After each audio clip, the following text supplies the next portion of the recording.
Hello. It is my pleasure to introduce His Excellency Ambassador Sameh Shoukry, Egyptian ambassador from Egypt today to the United States. Ambassador Shoukry brings to Utah an impressive resume that I will only attempt to highlight. His Excellency also brings his lovely wife, Mrs. Susie Shoukry, who I would like to welcome to Utah. His Excellency was appointed Ambassador of Egypt to the United States in 2008. Previous to that, Ambassador Shoukry served as Egyptian permanent representative to the United States in Geneva, permanent representative to the International Organization in Vienna, and ambassador to Austria. In Egypt, His Excellency directed the cabinet for the Minister of Foreign Affairs and was Secretary for Information and Follow-up for the Office of the President. In addition, he headed the Department of the United States and Canada in the Egyptian Ministry of Foreign Affairs. Ambassador Shoukry joined the Diplomatic Corps in 1976 and served in the Egyptian embassies in London and Buenos Aires, as well as the Egyptian Permanent Mission in New York. Ambassador Shoukry holds a law degree from Ain Shams University. Please join me in welcoming His Excellency Ambassador Sameh Shoukry.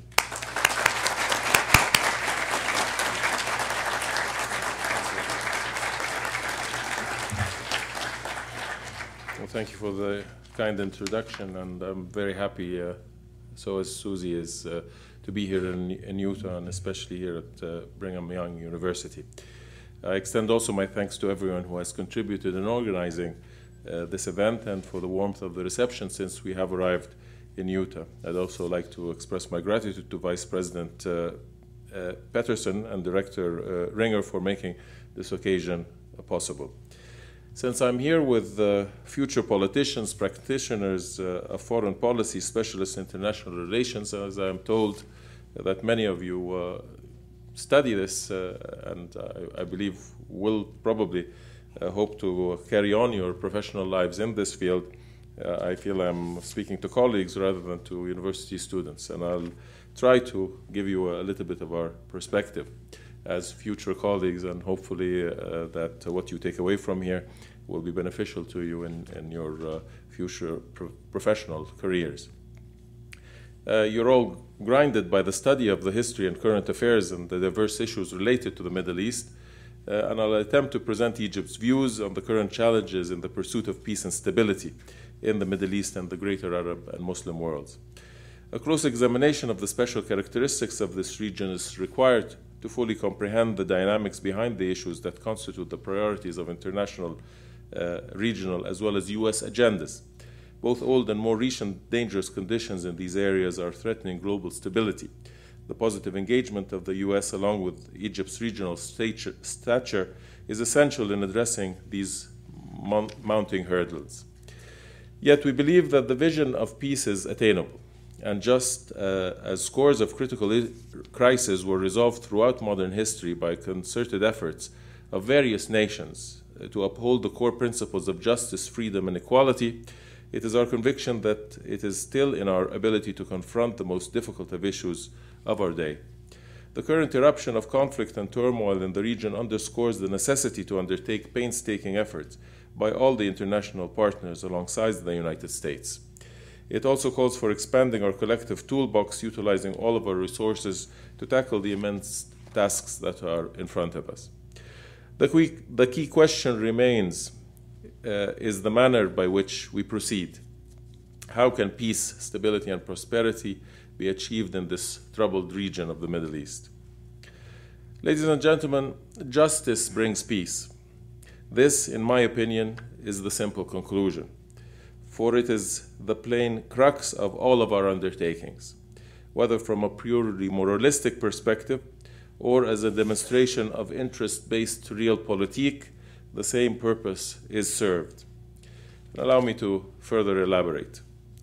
To achieve our objective of international peace and security, we must base our policies on our need to advance our collective human development. Today, with the dawn of the 21st century, anchoring these policies to absolute moral grounds such as human rights, self-determination, democratization, and good governance, will provide, when uniformly and even-handedly applied, the conditions that will reinforce our collective security. Equally relying on mutual compromise and consensus building so as to arrive at resolving conflict, whether bilaterally or in the multilateral arenas, will achieve the same objective. Thus, in both cases, the core requirement is creating the conditions for the application of justice, be it stemmed from a moral or a practical foundation. I'm placing this conclusion up front to a new generation here today as I commence on demonstrating the diverse aspects of the load of the issue in the region. Yes, justice is the prerequisite for peace. It is a natural, logical, and simple concept which I adhere to, and which I believe grants a guiding force in the pursuit of peace and stability. But I believe it is also one that could be much more understood by Brigham Young University in terms of the values and the structures that it adheres to. In fact, President Obama's June speech in the Muslim world elevated the sense of justice as it brought immense hope for transcending beyond years of mistrust and missed opportunities. And even though a rigorous follow-up is needed to bring about the required change on the ground, the message transmitted certainly constitutes a welcomed first step. The speech granted a long-awaited hope for a new beginning which takes note of the unique realities of our societies. It was a message that reached out to all arenas of conflict with dialogue and reconciliation, formed a new approach that attracted praise from the majority of people in the region and radiated sharp beams of goodwill around the globe. Indeed, this new approach was positively received by not only Arabs, but also Muslims around the world, but even by other societies and international partners who have been yearning for a new page in the relationship between the greater West and East. In that context, this new direction by President Obama paved the way for his receiving the Nobel Peace Prize. And I take this opportunity to extend my personal and my government's congratulations to the President and to the American people for such a distinguished recognition. And we appreciate that the President has stated with regard to this prize being an affirmation of American leadership on behalf of aspirations held by people in all nations. Indeed, we look forward to what President Obama dubbed as a call to action to confront the common challenges of the 21st century. Ladies and gentlemen, before addressing the value of the application of justice in achieving the political objectives of realizing peace and stability in the Middle East, it might be helpful to remind of the historic circumstances of this part of the world. The region has suffered for decades, and even for centuries, from neglect and a deeply abusive colonialism with its oppressive policies. For too long, this region has been deformed by foreign influence, the creation of unnatural borders, lack of equitable distribution of wealth and opportunity, and measures that induced fragmentation and division. And for most of the second half of the 20th century, the region has been plagued by unresolved conflicts. All this led to not only a deprioritization of regional development, but also to the gradual rise of feelings of injustice and mistrust, which in turn instilled despair. This also was the perfect soil for the flourishing of radical ideologies and the perfect setting for extremist forces. Such radical ideologies continue today to engulf many parts of society in the region, diffusing among the least fortunate and vulnerable, and threatening to be exported elsewhere in the region and beyond. Having said that, any attempt at reforming ideological distortions requires bringing about justice to the central issue that drives the sentiments of the entire wider region, that is, the Palestinian question. So moving on to the heart of problems, I must reiterate once again that much of the regional obstacles stem from this one core issue. Without extracting a comprehensive, just, durable, and lasting peace, this conflict will continue to serve as fuel for other agendas in the region, ones that insist on utilizing the volatile situation to incite many around the region and the globe. Resolving the conflict with the goal of establishing a viable Palestinian state in the West Bank and the Gaza Strip would ultimately put an end to the Palestinian suffering and contribute directly to the pursuit of security and stability in the entire region. I urge you to revisit the Oslo agreements and the ensuing years in which there was hope in finalizing a genuine, just, and trust-based relationship between the Israelis and the Palestinians. I say this as an example of the power of hope and the engine of determination that brings peace and security. Today, there is no substitute to good faith negotiations between the Israelis and the Palestinians that would lead to a two-state solution, Israel and Palestine. Needless to say, here too justice is vital. The perception of the Arabs and Muslims towards the West is shaped by this protracted conflict in a way that dictates the need for a genuinely just application of one standard applicable to both sides. Many of you here, too, for as long as you have lived, have never known but a Palestinian occupied territory. Yet peace is not imaginary. The framework of a solution has been discussed so many times, to the point that general outlines of a final settlement have become widely recognized. The broad general tenets of such an agreement provide for a Palestinian state bordered along the 1967 lines, with minor land swaps agreed between both sides. There will be certainly arrangements made on the Palestinian side to accommodate Israel's security concerns, and that Jerusalem will be the capital of both states. There will also be a just settlement of the issue of Palestinian refugees, along with other final status issues. The Arab Peace Initiative laid a courageous foundation for the Arab states for a potential regional recognition of Israel in the quest for the application of the concept of land for peace and the creation of a Palestinian state and reaching agreement on the final status issues. It's unfortunate, though, that more and more there is greater distortion of the fundamental principles recognized by the international community to govern the global conduct of countries, namely the inadmissibility of the acquisition of land by force, the illegality of settling occupied territories, and the right to self-determination. This is currently being diluted by focusing on peripheral issues while detracting from those fundamental principles. Fairness dictates that the Israeli side deal with the Palestinian side as an equal partner with rights. The continued insistence to build settlements in the occupied territories erodes the very essence of the two-state solution and fans the flames of despair. The separation wall, with its consumption of vast Palestinian land, along with the presence of a web of hundreds of roadblocks and checkpoints, remain a striking impediment for the economic viability of Palestinian statehood. We in Egypt are in close contact with Israel and all the relevant parties and have consistently communicated that the two-state solution is the political horizon of any peace negotiations. An end vision must be clearly set, which is that a viable Palestinian state arising from a mutually agreed settlement is the only path to a permanent and durable peace. The United States' role in overcoming these impediments is indeed crucial. And to the credit of this administration, we are encouraged by the signals by Washington that it is serious in its undertaking this responsibility. Egypt shares the vision and is fully engaged on all fronts, whether in assisting in managing the relationship between the Palestinian factions in Israel or in the facilitation of a Palestinian national reconciliation agreement, especially between Fatah and Hamas. Continued efforts and progress are underway with regard to a deal which we hope will be finalized soon. We view this as a necessary step for creating an environment conducive to the resumption of the Middle East peace process. Ladies and gentlemen, as to the other troubled fronts, somehow the theme is also similar, as it all boils down to the necessity of opening up to the specific overlooked needs of this region. Iraq and Afghanistan are clear cases. The open conflicts in Afghanistan today poses a great challenge, not only for the United States, but for the entire world. The internal debate, as you are all aware, continues regarding the optimum strategy to deal with Afghanistan.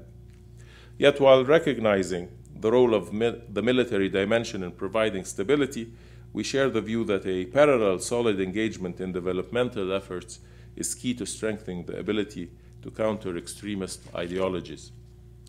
Through our close work with the United States, Egypt currently operates a field military hospital in East Afghanistan. In addition, Egypt remains adamant in its efforts to project the true nature of Islam as a gate to diffusing tensions. Through Egypt's Al-Azhar University, which represents a continuing guiding light for Islamic moderation and modernization, the dissemination of the true tolerant face of mainstream Islam continues to be projected. Iraq also is ground that requires close examination, with its multitude of issues.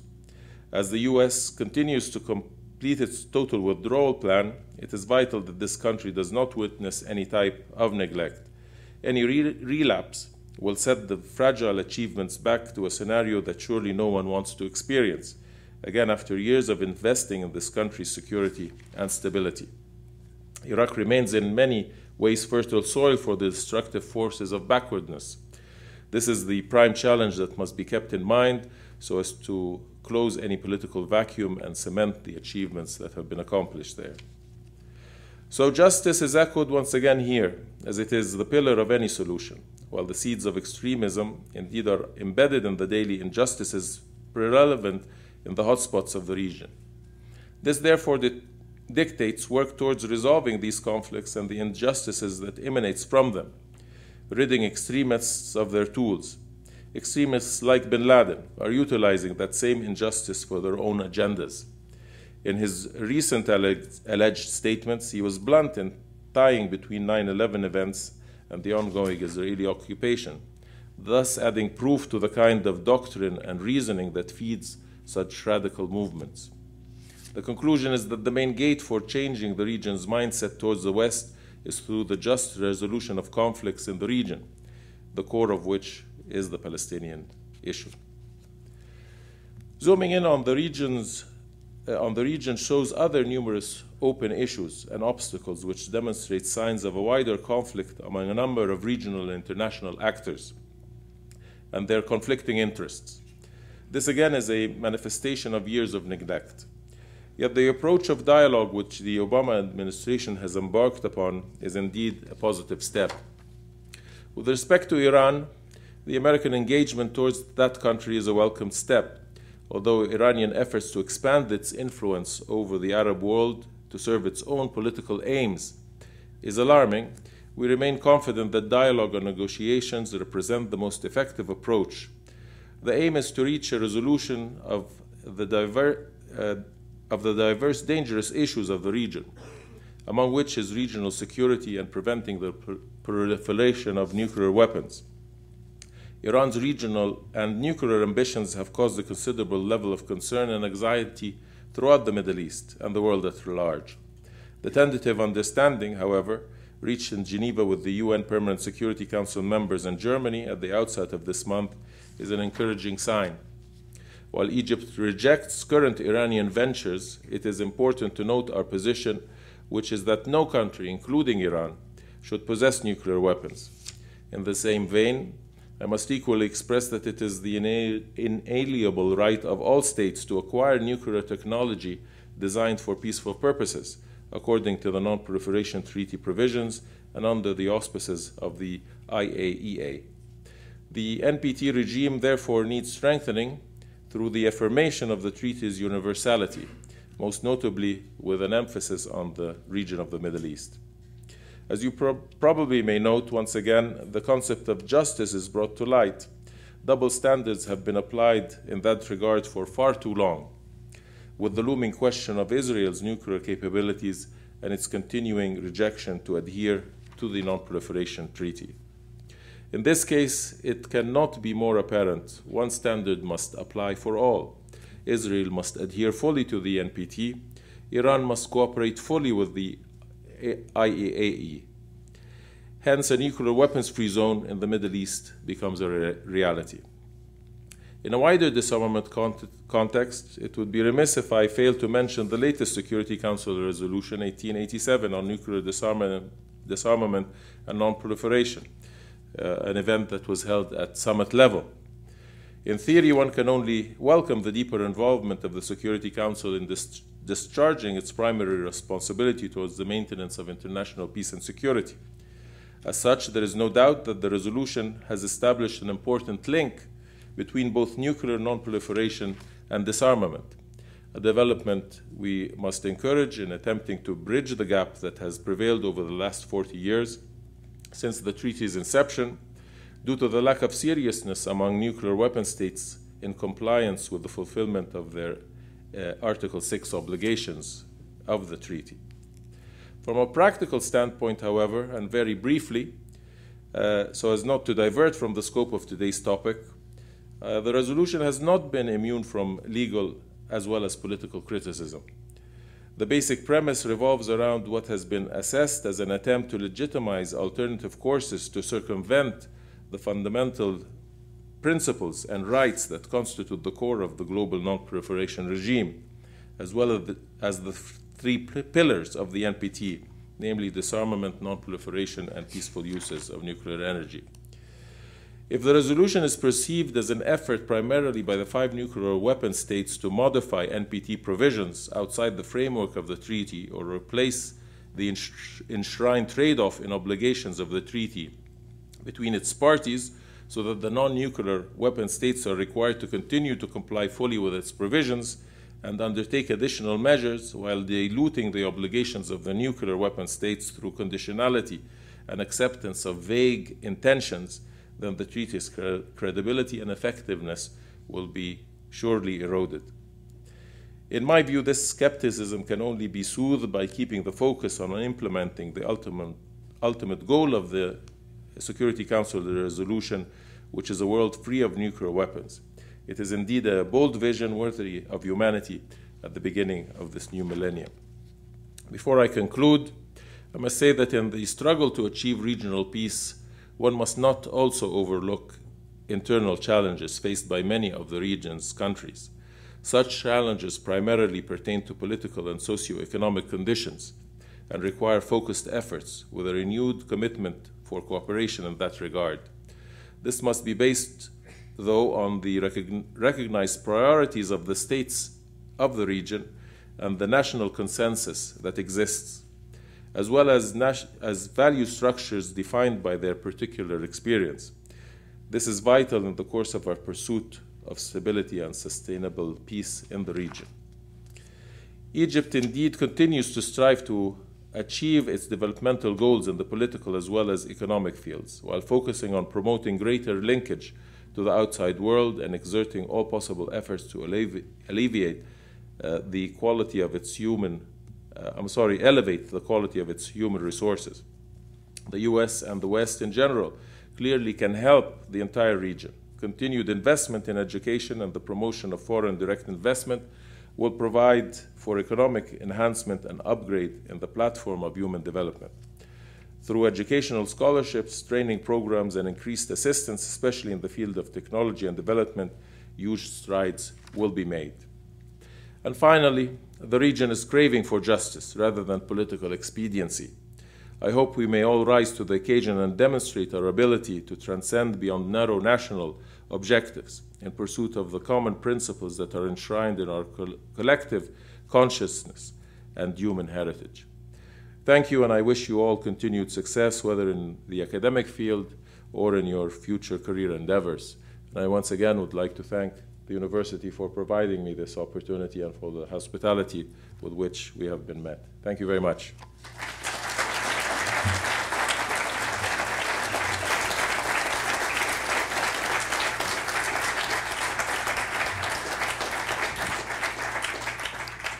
I believe we're taking questions. Shall we do it from here? We have a student with a microphone. If you'd please wait till we call on you. We'll try to take questions on this side and then that side so that she doesn't have to run back and forth in between questions. Tell us your name and what you're studying also after we call on you.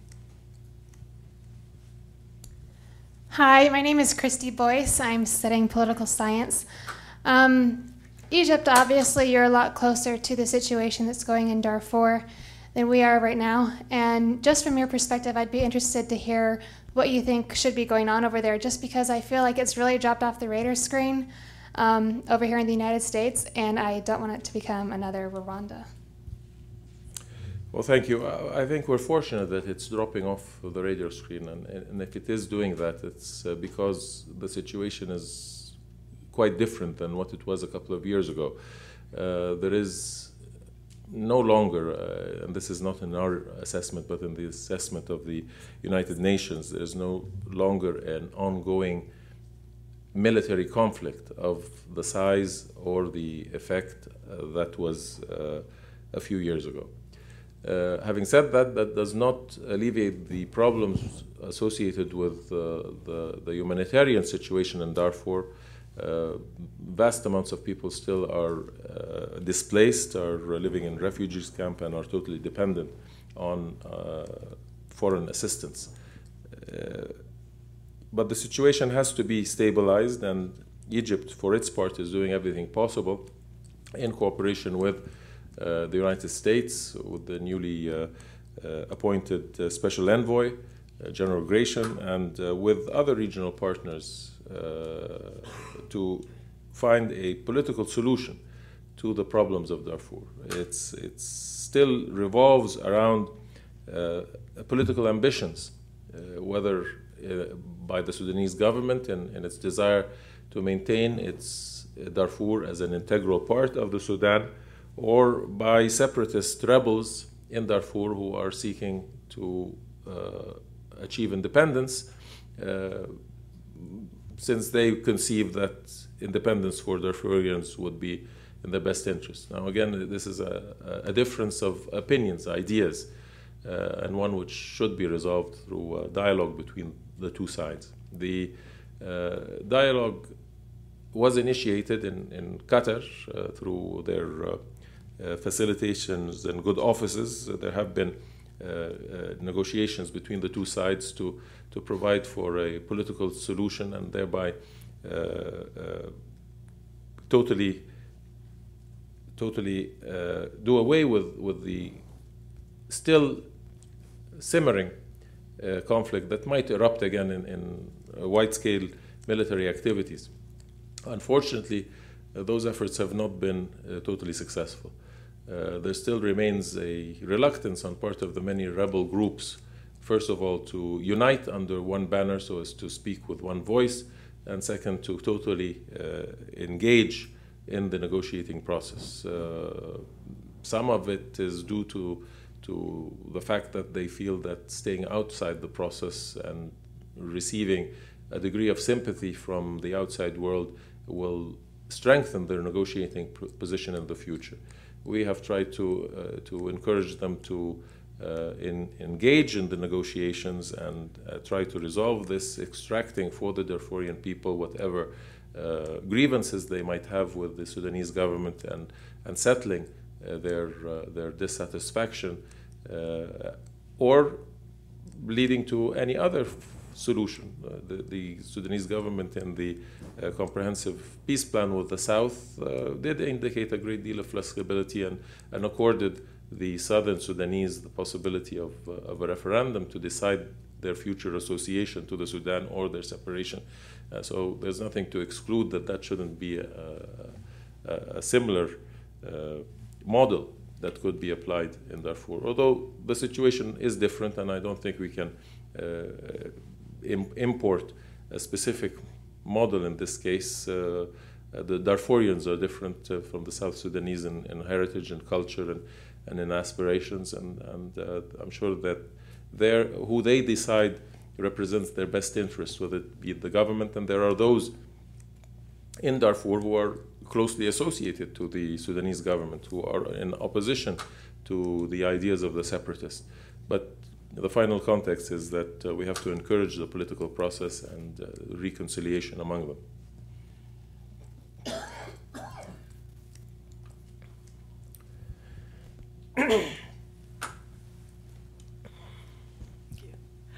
Hi, my name is Audrey Bastian. I work with the Arabic program across the street at Provo High School. My question is about the Palestinian state solution. One of the problems I've heard from Palestinians is that Gaza is separated from the rest of the West Bank. And because it's bordering on Egyptian territory, I'm wondering the Egyptian views on Gaza and how to make that a Palestinian state and what Egypt is doing for Gaza. We are dealing with the practical results of the last Palestinian elections, which saw Hamas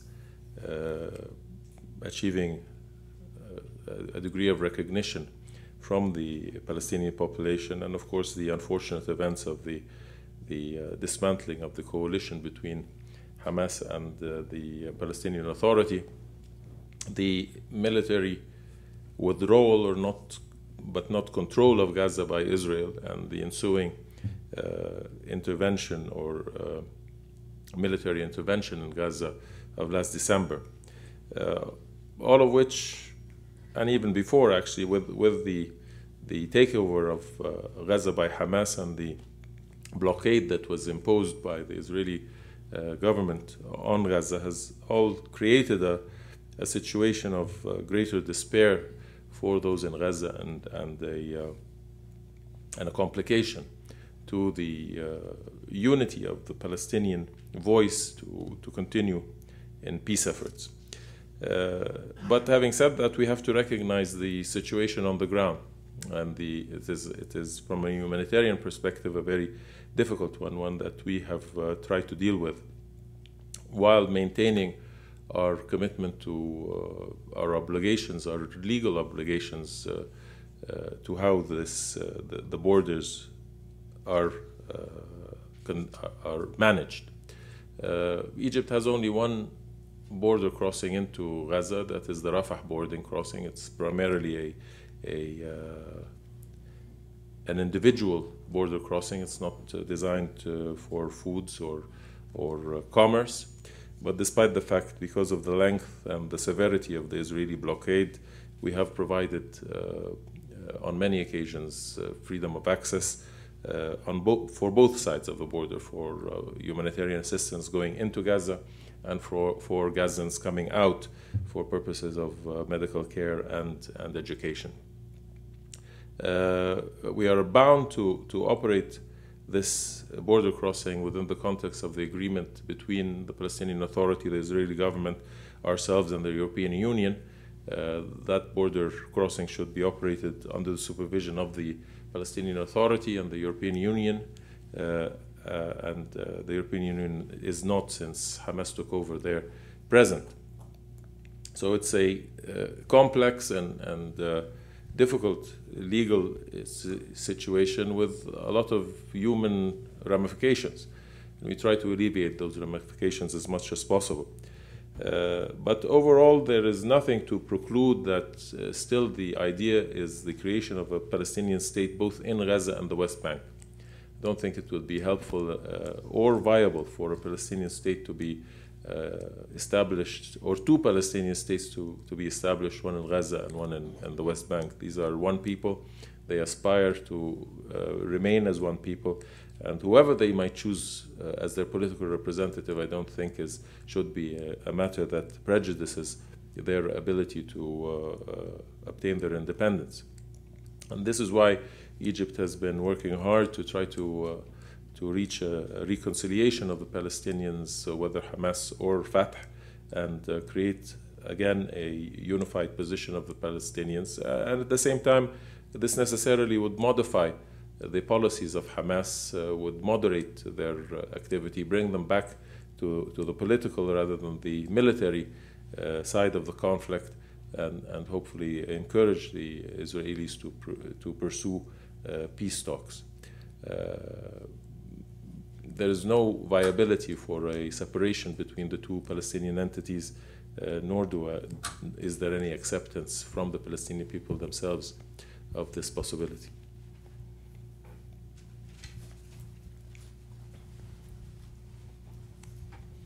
Troy Hunt, Middle Eastern Studies in Arabic. You mentioned a reconciliation that's needed between Hamas and Fatah, but even if that is possible, is it also possible to have peace between the Israelis and the Palestinians if Hamas is still in control and still has the destruction of Israel in its charter? Well, I think primarily what has to be is a recognition of the need of the Palestinians to come out from Israeli occupation, irrespective of anything else, and here basing on issues of principle and issues of justice.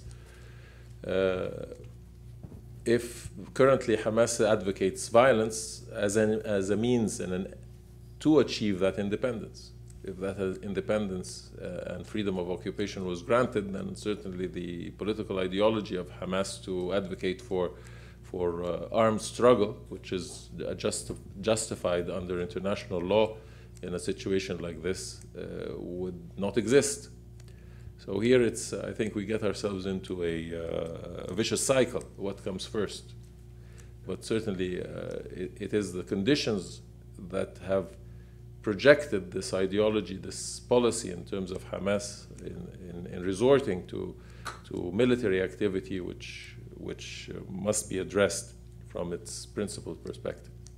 But again, from a practical point of view, yes, Hamas has to conform to what the international community vies as the only manner to resolve this conflict is peaceful negotiations. It has to recognize at one stage the existence of Israel. Something that is, I think, in the last months has been alluded to on several occasions by some of the Hamas leadership in giving some indications of a moderation in their political dialogue. They have very little resources, and they play the card of the recognition from a political perspective. I don't think it's an inherent revulsion of what is a material fact.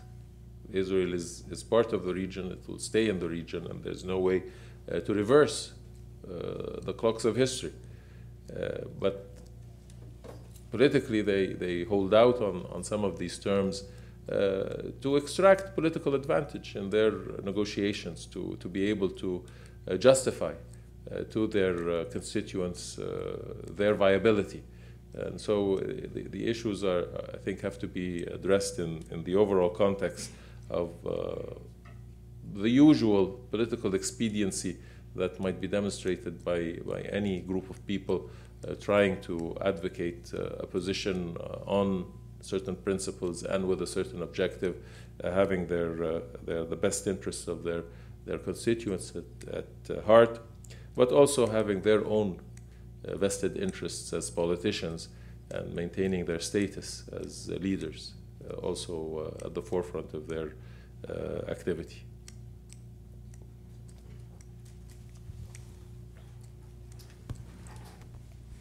I just had a question. Now with my name is Daniel Torrente. I study history, by the way.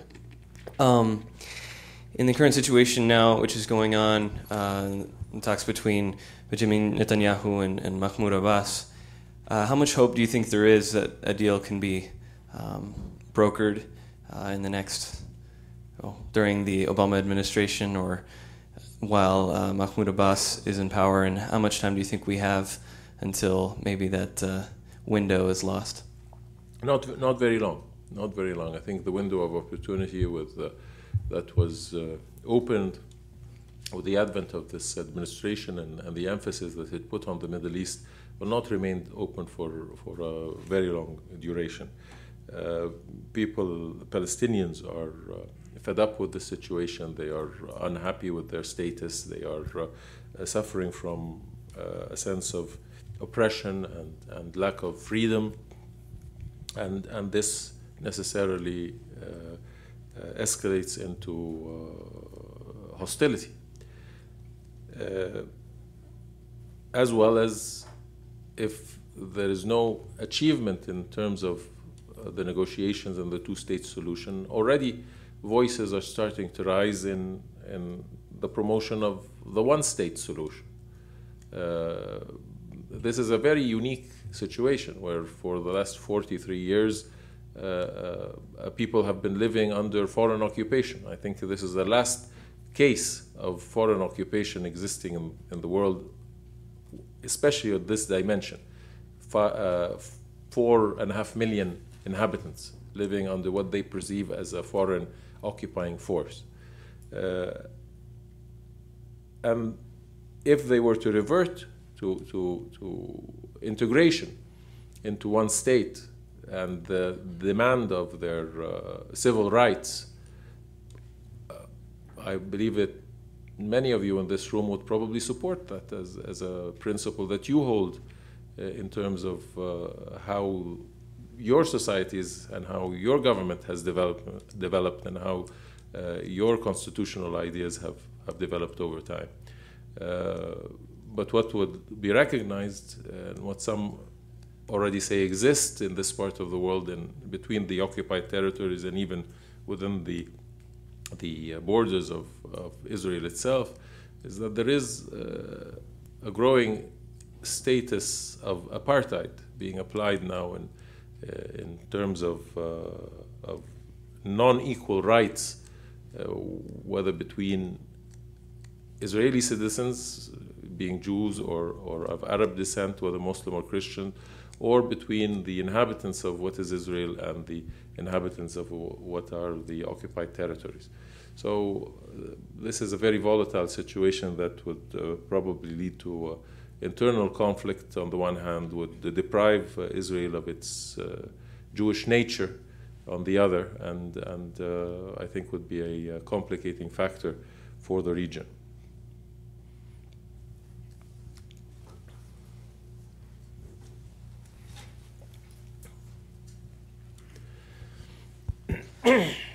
I've enjoyed your presentation, Your Excellency. Thank you for coming.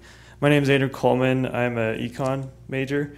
And throughout your presentation, I've noticed you haven't mentioned once the U.S. energy policy that we implement and that affects the Middle East.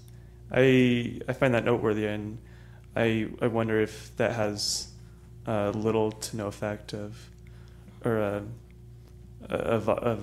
these injustices that you've talked about. Well, I'd be more interested to hear your perspective on that issue. We of course recognize that the U.S. In applying policy to the Middle East has as a major priority its energy needs and its relationship to the oil-producing states of the region, and how it can secure these energy needs. But I think this also should be looked upon in the positive light, and more recognition by the U.S. that these energy needs have been met from this region, despite all of this conflict, that the United States has been able to create a partnership with many of the states of the Gulf and with Egypt and Jordan, and to secure these interests. These interests will be further secured in a state of tranquility and peace and security in the region, rather than being jeopardized by the conflict, whether in the Palestinian territories or whether today with the rising ambitions of Iran. So providing an environment of peace and security and equitability and justice for all of the states of the region will help to secure American interests and provide as well the economic growth and prosperity for the people of the region.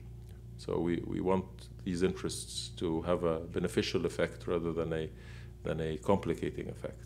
And I don't think that we can say that American interests or the preservations of these interests has really instigated the issues of main concern to the region, being the Israeli-Palestinian, because basically these interests have never been jeopardized by that conflict, except once, very briefly in '73. Many of you, you've studied it, I'm sure none of you have experienced it, but there was an effect after the during the '73 war, when energy exports were restricted to the United States as a form of encouragement of a more even-handed approach. But again, that was of a very minor duration and was not, I think, brought to the forefront. Again, here the convergence of interests, both of the Arab worlds and the United States. There is no real divergence of interests, but rather a complication in the management of these interests in view of the continuing struggle and conflict in the occupied Palestinian territories and the Israeli-Palestinian issue. Time for maybe one more question.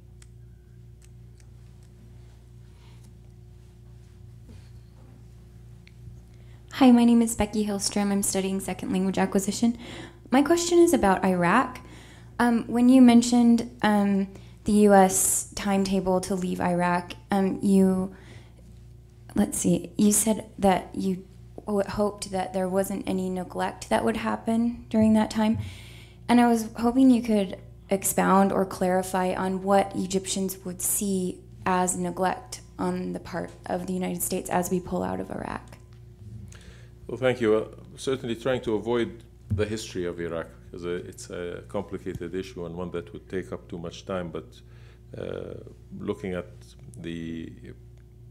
what is practically on the ground today, of course it's important that U.S. troops withdraw, because the imposition of foreign troops on any lands in principle should be an objectionable, and usually is, to the inhabitants, the nationals of that state. But the withdrawal today and under the conditions, the political conditions in Iraq, necessitates that the U.S.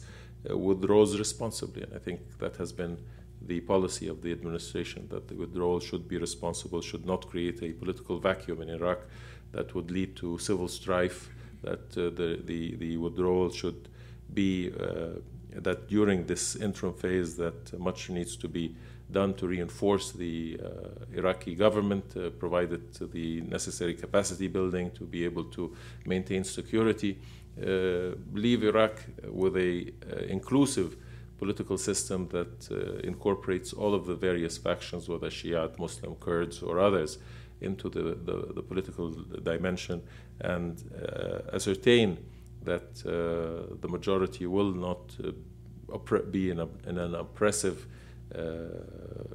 format towards anyone else. On top of that, of course, we have to contend with what has been created in terms of a sphere of influence from Iran in Iraq that did not exist in the past, and that is now something that we have to also reckon with.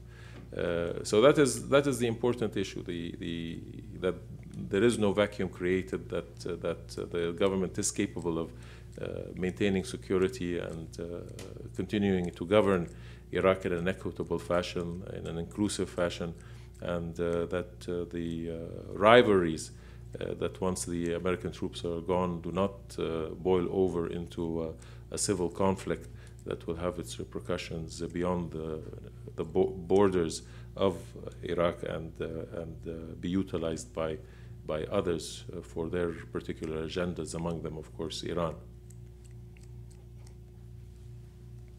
Thank you. Thank you very much.